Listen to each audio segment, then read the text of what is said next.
guys, Ariel over here at Finest. Today I want to show you how I make bread. So to get started here, I need some water. I'm going to get it about as hot as it will run out of my tap. It gets hot really quick when you only have about 24 inches of plumbing in your whole house. So this batch is just the size I always did growing up. It's going to do 3 loaves of bread, so it's a little bit big, but you could certainly do a third of this at a time if you want to do a single loaf. But this recipe is for 3 loaves, for which I am using 3.5 cups of water.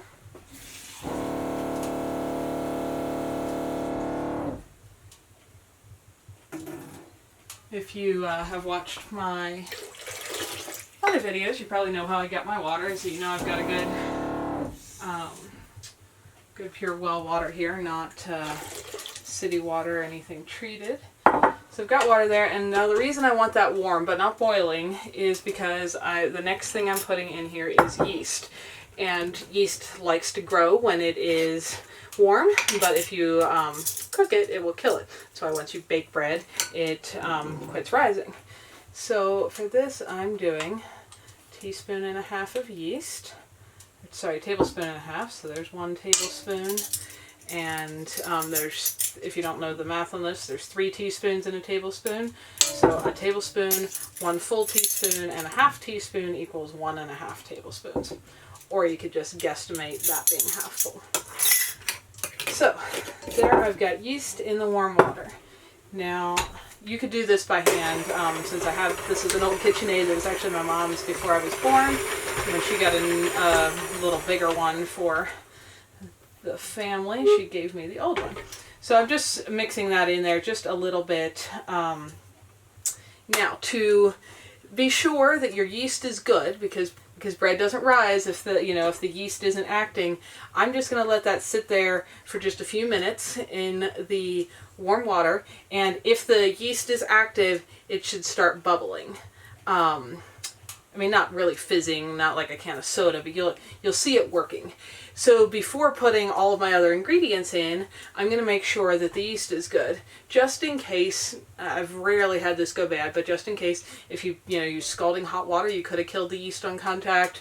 Or if if something happened to the yeast I bought a big container, so I'm pretty sure it's good because it was fine the last time I used it. But if you bought a little packet and just brought it home from the grocery store, if it got way too hot or something at some point, it could have already killed the yeast. So before I waste honey and oil and flour and all of that, I want to make sure the yeast is good. Now you can actually already see this starting when you look down in here. Can mix it in there so that then you can see it come bubbling up just a little bit. But it's going to start just kind of working. So, because I'm pretty sure that's going to be good, I'm going to show you the rest of the stuff here. Oil, I could use coconut oil. I've done that before. I'm going to use olive oil this time. I want 1/2 cup of oil, and here's a cool little trick to save you some hassle. If you put oil in there first, I also need 1/2 cup of honey, and of course honey sticks a lot to your measuring cup, but if you measure your oil and honey at the same time, then it's not going to really stick. Now I've got some fairly crystallized honey because this is the end of a tub that I've had for a while. There's nothing wrong with it. It crystallizes and stays a little more thick here because of my colder area in the winter, and I keep the pantry kind of cold. So that's why that's so chunky. So I need about another 1/2 cup of honey. It's not going to be quite all that lump.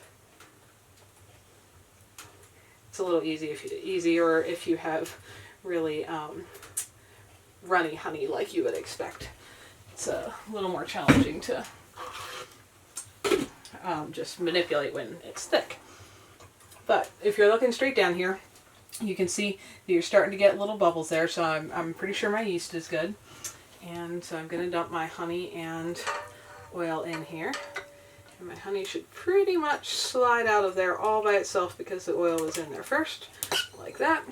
I still always use one of these great little Pampered Chef rubber spatulas to scrape anything extra out.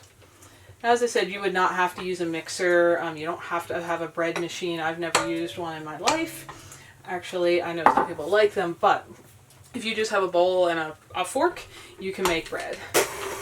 This just will save some of your arm muscles. But if you want to beat bread by hand and do all the kneading by hand, then you'll be stronger. So there's probably some pros and cons there.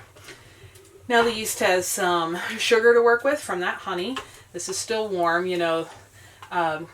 Bread or anything that has yeast in it is like a lot of other food products that are fermented and stuff, though it's different, yeast and bacteria, but this is, drip some honey on the outside there. This is alive. So I think of my bread as kind of like my, you know, a little baby. It needs treated gently. You have to keep it warm. You can't get it let it be too cold. You can't get it too hot until you're ready to bake it, because that does kill it, and so on. So I like just, you know, to know my bowl feels nice and warm. Other very simple things in here. I'm going to, and you're probably noticing I am actually using measuring spoons. I probably wouldn't have to, but for some reason I guess I got in the habit when I was little. I always have with bread actually measured. But 2.5 teaspoons of salt. That's the real salt, which is why you see all the dirty little colors in there of the various minerals.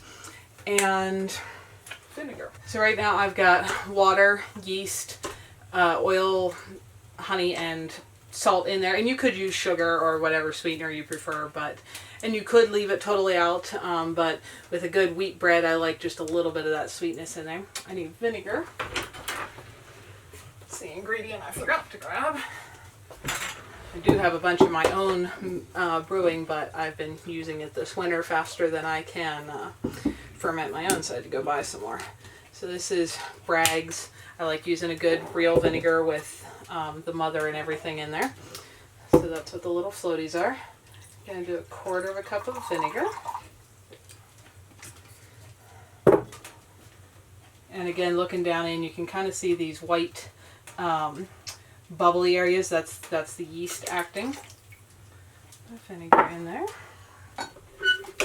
It's another mix. Still feels nice and warm. I know my baby's all cozy here, so my little yeast can grow and expand.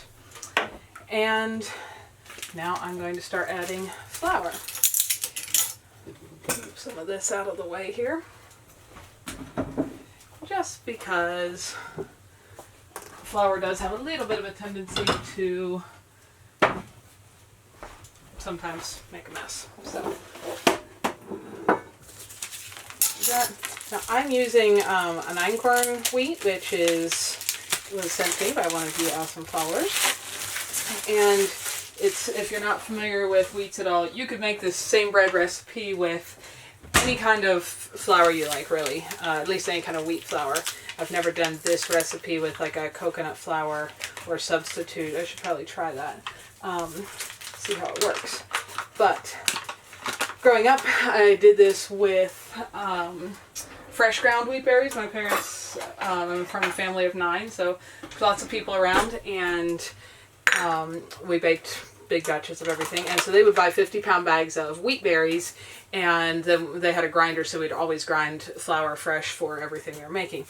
I don't have that right at the moment, so I'm buying pre-ground flour. And this is einkorn's a kind of an ancient grain, and a little less developed and processed than a lot of more modern ones. It has an awesome flavor. It's really kind of a rich, nutty taste to it compared to like a white flour, and I've just been really happy with it. It's and I feel fine when I eat it, whereas a lot of wheat products I don't. Now the flour I never measure. The measuring cup is just because it's the easiest way to scoop down in my flour bag there.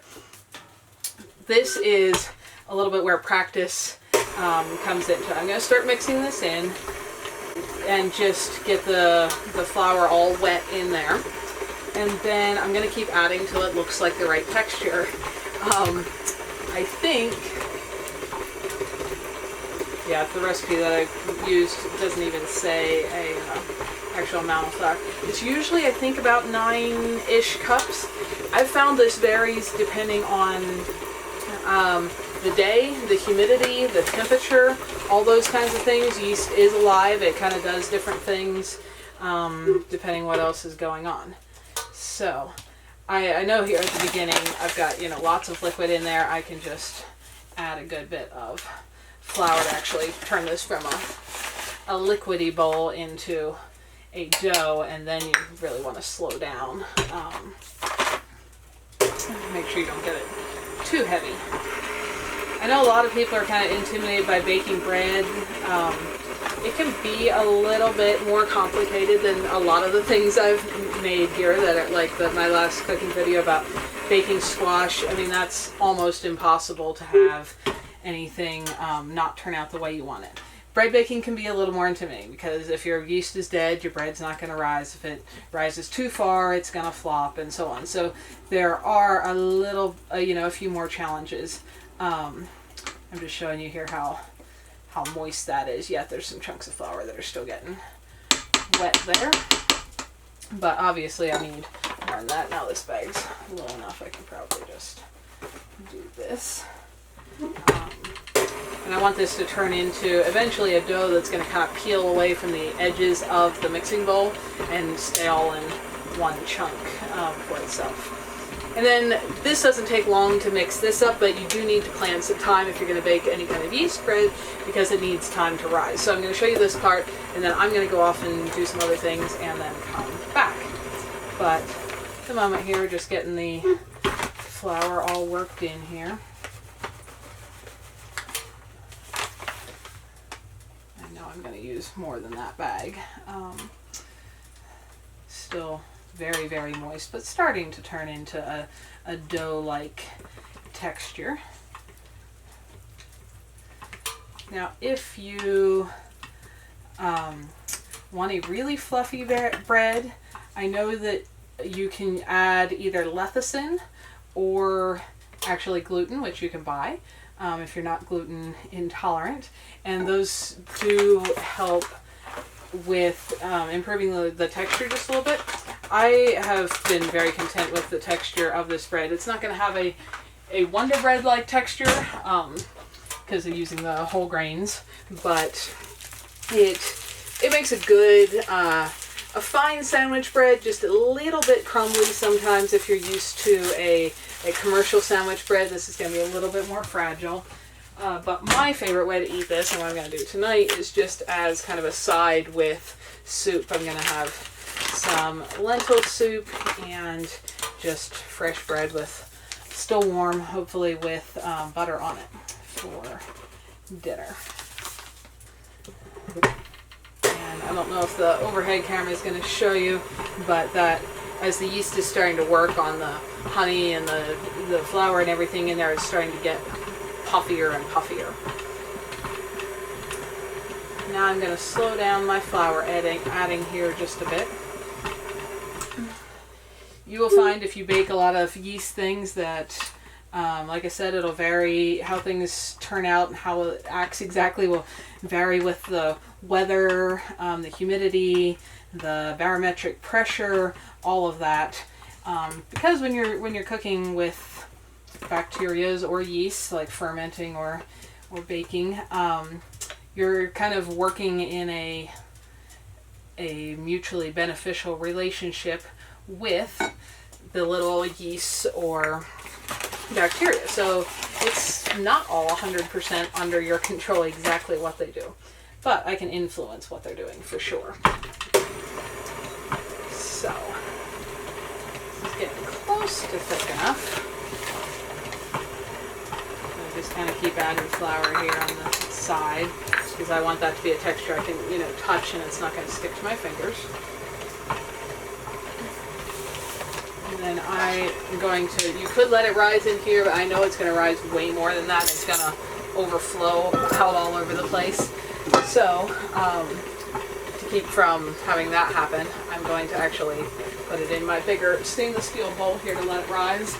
And because I want to be able to get out nicely when I am done. Just a tiny drizzle of oil in there to oil my pan. Or you could use butter wrapper or whatever you like here.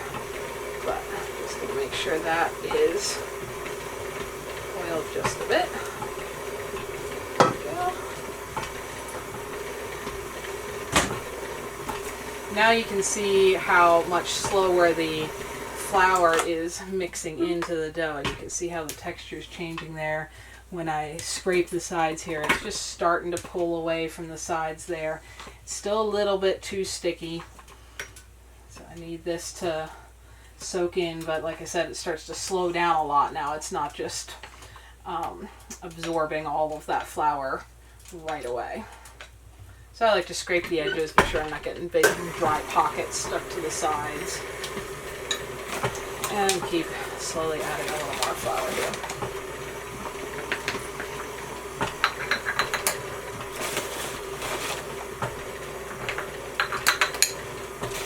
If it didn't scare you off back at the start, saying that doing bread is a little more complicated than a lot of cooking things I've done, I do encourage people to try it. If you like bread, if you can eat bread at all, there are lots of different bread baking things, and I've got like a honey oat bread that I really like, that is actually gluten-free, that I want to do a video on. But it's a fun thing to do, and if you've got kids, get them to bake bread. It's like a science experiment when you've got yeast working and things are reacting and rising. I mean, I think it's fun, and I don't want to discourage anybody from giving it a shot. And if you've never had fresh homemade bread, there's just no comparison with a pre-made processed bread that you're going to buy that's already been sitting in a grocery store somewhere as far as the taste. So definitely give it a try. If not this recipe, try some other one. This always was done growing up with whole wheat flour. If you want a little lighter, fluffier texture, you could mix in some white flour, and that will definitely lighten up the texture a little bit. My parents generally used a mixture of hard red winter wheat and white winter wheat. But if you're not grinding your own grains, you're probably just going to buy a flour that's whatever mix it is already, so you don't need to think about that.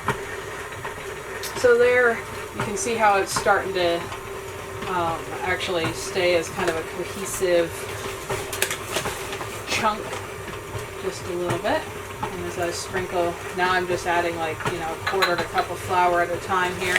Sprinkle that around the sides, and it keeps working its way in. Now you don't have to stand here and look at this the whole time. Like, I can clean up my flour mess here on the counter and just let it mix. And this is why having a mixer is nice, because otherwise that would be me stirring it by hand the whole time. Not that that's at all impossible. This is just kind of handy since I have a KitchenAid. So that.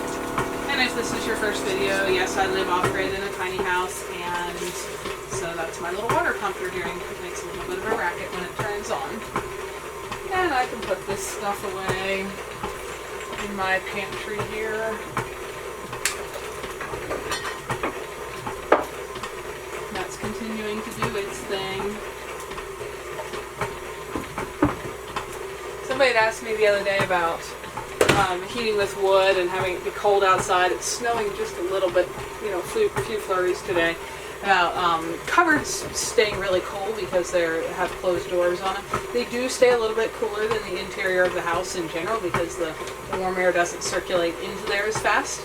But that works out just fine, especially if you like this big one where I keep most of my food, because a lot of food products are better stored at a slightly cooler temperature. It's not freezing or anything in there ever, but it is definitely a little cooler than the main house. So again, I'm just stopping here so I can scrape the little bits of dry flour that are still kind of crusting onto the sides into the rest of the mass so they get worked in there. And if I touch that, I can almost do that without it wanting to stick to my fingers, but it's still a little bit too sticky, and there it went back to sticking to the edges of the bowl, and I know I don't want it to do that. I'm going to keep adding flour till it quits doing that at all. And then when you're using a KitchenAid mixer, you'll see here in a minute, it has a tendency with that dough hook to get a wad of dough just stuck to it that starts spinning independently.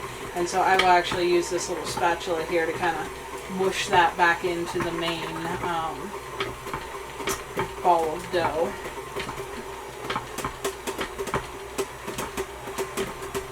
This will be good. I haven't baked a lot of bread this winter, but I really do love good fresh bread.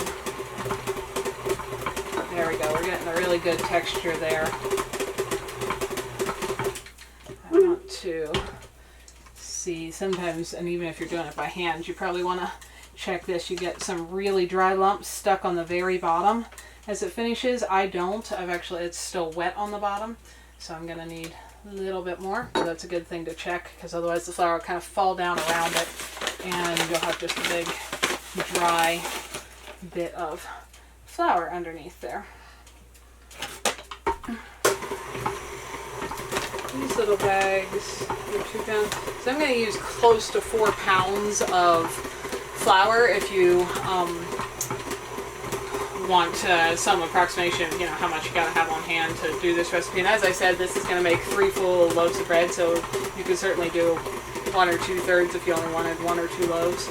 But to do 3 loaves of bread, I'm going to use almost 4 pounds of pre-ground flour. If you're grinding your own wheat berries, I think I grind 7.5 cups of the actual wheat berries. And again, with either of those measurements, then I'm going to go with the day, what this actually feels like and is doing and looking and feeling like in real life. I never do quite exactly the same amount of flour, but that gives you a general idea. Other thing is, and this is when I dump this over here in just a minute, I want to keep this bowl really warm so my little baby yeast can keep growing and doing its thing. So here, because I've got the wood stove going right now, I'm probably going to just set it on this counter edge closest to the wood stove, so it's kind of getting the extra heat there, like a little incubator. If not, especially if your house is a little drafty or if it's a cool day, if it's midsummer and you live somewhere hot and humid, of course this isn't going to be an issue. But what I've done other times is turn the oven on just as low as your oven goes, like 200 or something.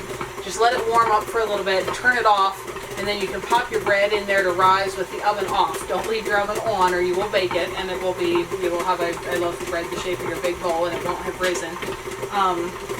But it works kind of like an incubator. You've just warmed up that little space inside the oven, and you can keep it nice and cozy if you haven't got anywhere better that's warm and cozy to keep it while it grows.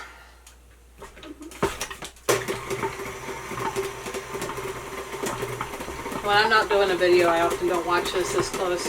Dump a little flour in, then I walk off and do some, and a minute later I come back and see what it's looking like, and so on.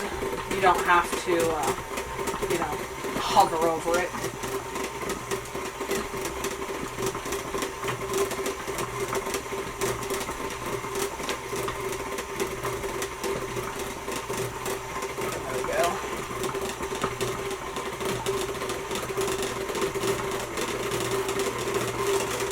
There you're going to start to see it doing the wrapping thing I talked about. It wants to wrap up into the above the beater here. Now if you're doing a smaller batch or have a bigger mixer, it's probably not going to do that. But this size batch kind of maxes out this size of mixer. So just try to keep that cleaned off. You can see the good doughy texture there now. And I think this is good. I've got, let's see if I can show you here. I'll clean off whatever's stuck on my dough hook here because I don't want to waste any of that. I'll go in here, and that's a little bit stickier yet. these chunks. The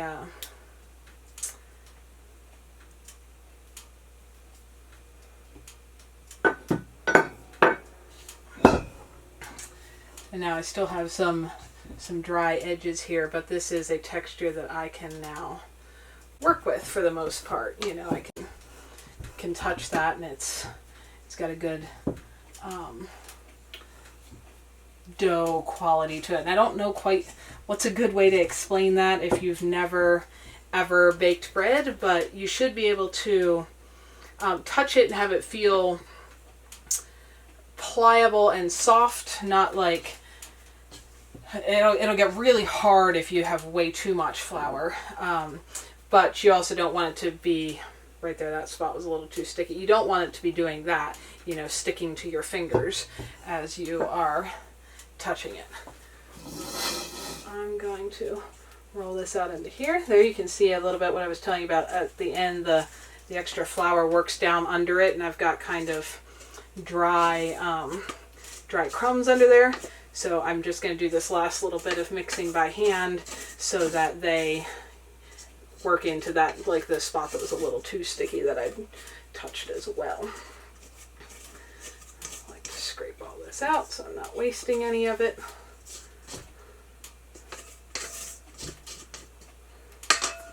There we go. And now I'm just going to knead this together because like that spot was a little sticky, this spot's a little dry, and by hand here in the bigger bowl I can get all of that work together. So this, you know, if you're just watching it, I think that's probably the best way to know what the texture should be like, because it, you know, I can pick up the whole chunk and it stays generally together, but it also is, you know, soft and kind of dripping through my hands. It's not just rock solid. So I'm going to make sure that's mixed in. And got a little bit of dry crumbs there yet. And if you've got a flake or two that's not evenly mixed, honestly the dough is going to kind of absorb it as it sits here and rises. So I'm not too worried about having those couple little flakes. Rub the little crumbs off my hands. So there is my dough, and what I'm going to do now, like I said, is let that rise. And I'm going to let it rise for probably the next hour and a half. So this is where the time comes in.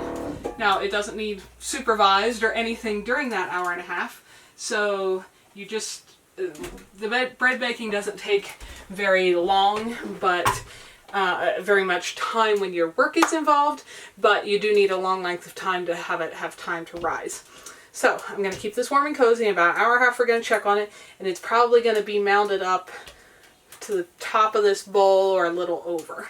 I'm also going to cover this just to keep the warmth in and any little bits of dust or ash from the wood stove or anything like that out. I've got a whole bunch of these flour sack towels. They're great for all kinds of things. That is usually what I use. So I'm just going to cover my bowl there, and like I said, I'm going to leave it over here on the counter edge closest to the wood stove so that it stays nice and cozy, and then we'll check back in on it in a little while. Okay, so check on this. You can see how full the bowl is now, how it's kind of puffed up here, and we're actually going to, it's a little sticky, punch that down. You can see how the texture has really changed. It's gotten all fluffy. And I'm actually going to add a little more flour to that because that's even gotten stickier than I thought.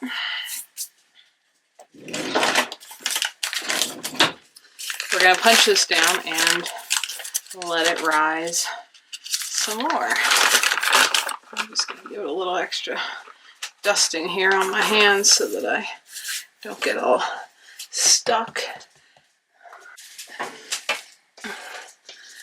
Peel this off the sides here. That's telling me I should have probably mixed a little bit more flour into it right from the start. But like I said, I'm still kind of getting used to how this particular kind of wheat likes to work in its texture. That doesn't make me concerned at all that this isn't going to turn out great. I just don't want it to be quite that sticky. So we got it unstuck from the sides there.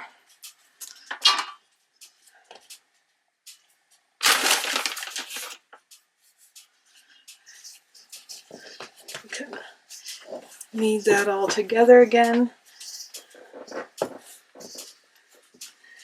It's all nice and warm and pliable. Love the feeling of bread dough.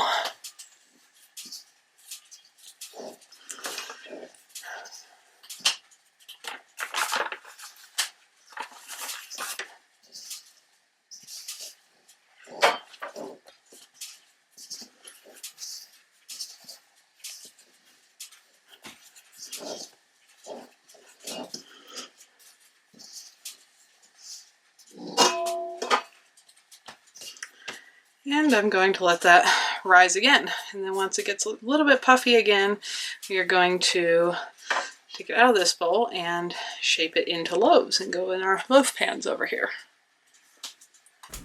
Okay guys, we've got a second rise on our bread dough here.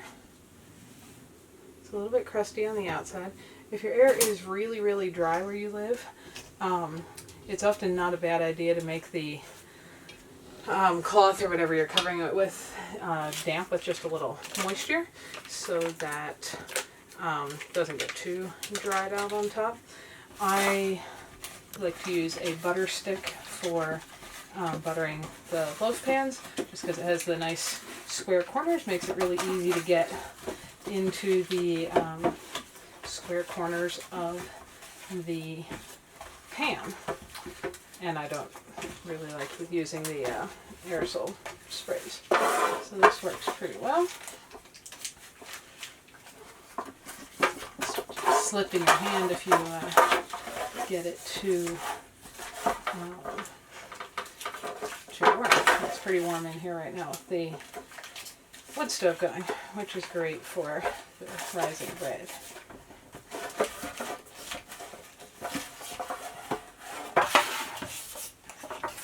Probably notice I got 3 totally different kinds of bread pans here. I don't remember where they all came from, but over the years they've been acquired from, I don't know, various relatives or garage sales or so on. I don't remember the history of each one. They do all bake just slightly different. Not to be a big deal. This Bake King one is my favorite actually. If I had 3 of those I would use them, but these 3 work just fine. So we've got buttered pans. I'm actually going to set them over here so they're ready for the moment. And a little bit of my flour that is left to flour my countertop. So the dough is going to stick to that.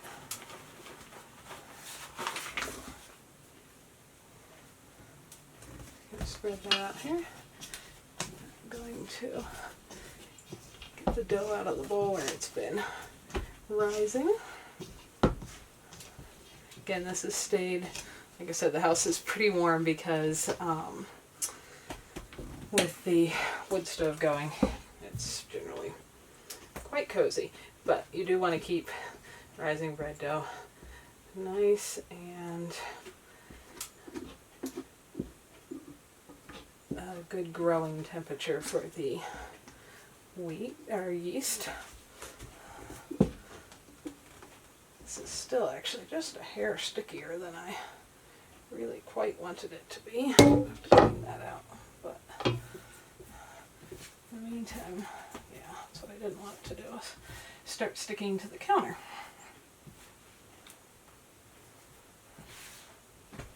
Get some of this dry flour in it there. Do it a little more on the counter. This means I should have probably put a little bit more flour into the dough again when I was still initially mixing it up. I want it more, I gotta clean my fingers off. I want it to have more this feel. I try to stop with the flour at the earliest point I can without leaving it too sticky, because the more you put in, the denser and heavier it makes the bread. But that's a good texture where I can knead it like that. And just back and forth. Partly what you're doing here is squishing out any big air bubbles in the dough, because if you have any big air bubbles, you've all I'm sure had a loaf of bread where when you slice it you've got a big hole in the middle somewhere. That's just an air bubble that got baked inside, and there's nothing wrong with it. But if you want your bread to hold together, you don't want a whole ton of those, so you're going to try to squish out a lot of the extra big ones. And this would have peeled out of here better if it wasn't quite so sticky. So usually that bowl would be a little cleaner. But here we go.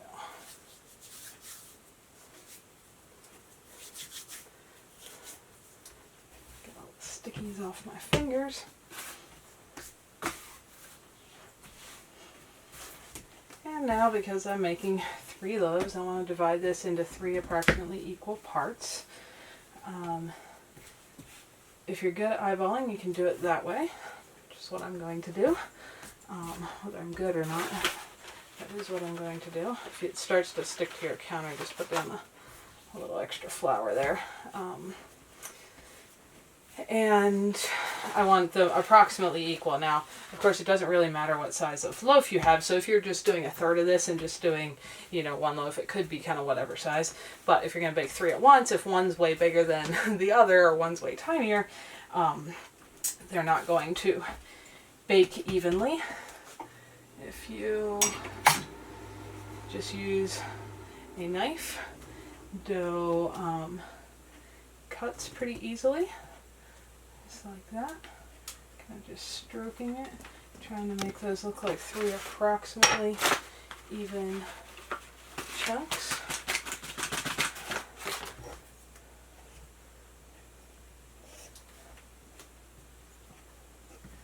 And then I'm going to kind of feel them. If you have little kitchen scales, you could weigh them and get them very precise. That would probably be the easiest way to make sure they're really identical, but this works just fine. Now I'm going to kind of just shape this into a loaf shape. Again, just kneading it a bit and tucking all the ends in so my loaf is just kind of nice and oblong. Drop it into the pan there.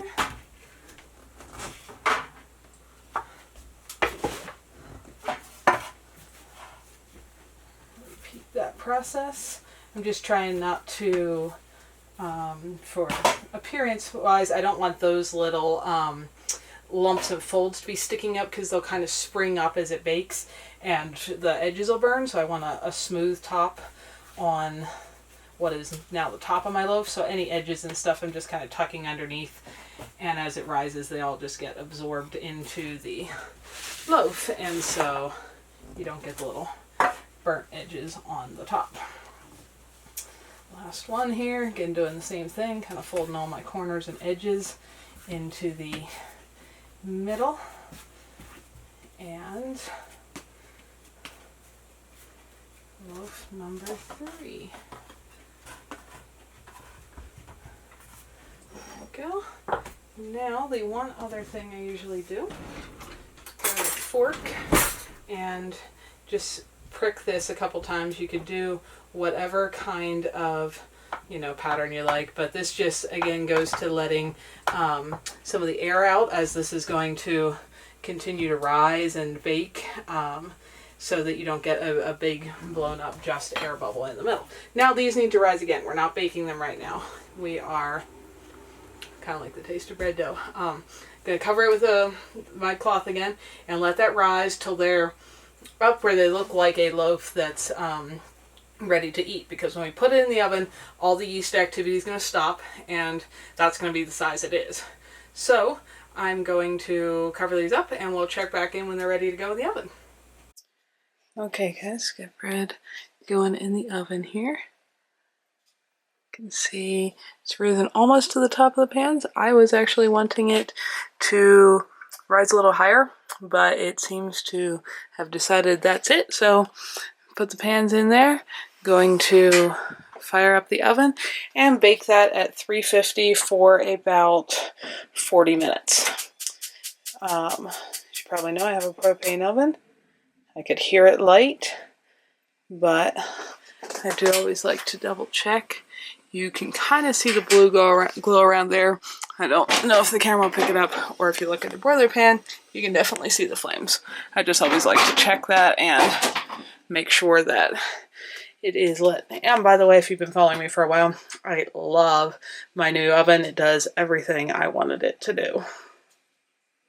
Check back when that comes out.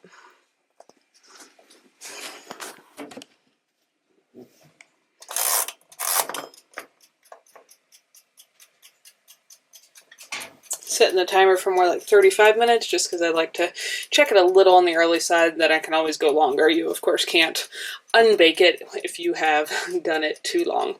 And that cool little timer was another gift from one of you subscribers. Thank you.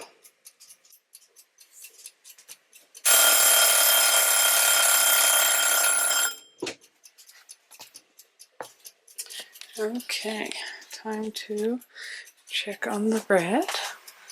Oh, perfect. Look at that beautiful golden brown texture. Oh, I'm trying to not burn myself and hold the camera. Gorgeous. And I think that is done. So I'm going to kill the oven there.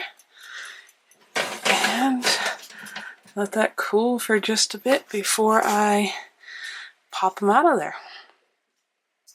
Can't wait. I love the smell of fresh baked bread, and everything smells, everything in my house smells like that right at the moment. It's pretty awesome. And I think even though I didn't get quite the amount of rise I wanted, I think this is going to be beautiful. Okay guys, here, so just take a look at our finished product. The bread is cooled down now. I did eat some earlier while it was hot. I just didn't take the time to show you guys. The einkorn wheat gives it a very kind of golden color to it, which I really like. You can see a fairly even texture in there. There's a few larger bubbles, you know, where the air was. There's nothing wrong with that. You can slice it fairly thin. I usually slice it a lot thicker than that when I'm eating it warm because it's a little more crumbly, but I'm gonna go with that. My favorite way to eat bread if I'm just gonna have a little snack. Have a little butter, nice and warm and soft here on the counter. You could certainly eat it without butter, but like a lot of other things, I think it's better with butter. And sometimes I'll do a little honey or possibly jam if I want to make it a little bit more like a dessert. So there you go, fresh homemade bread.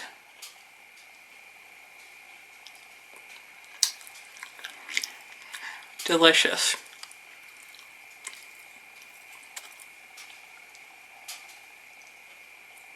Thanks for watching, folks. If you're interested in more info on my off-grid tiny house life, check out some of my other videos here. And if you like what you're seeing, click the little picture of my house to subscribe and then hit the little bell so YouTube actually notifies you every time there's a new video available. See y'all next time.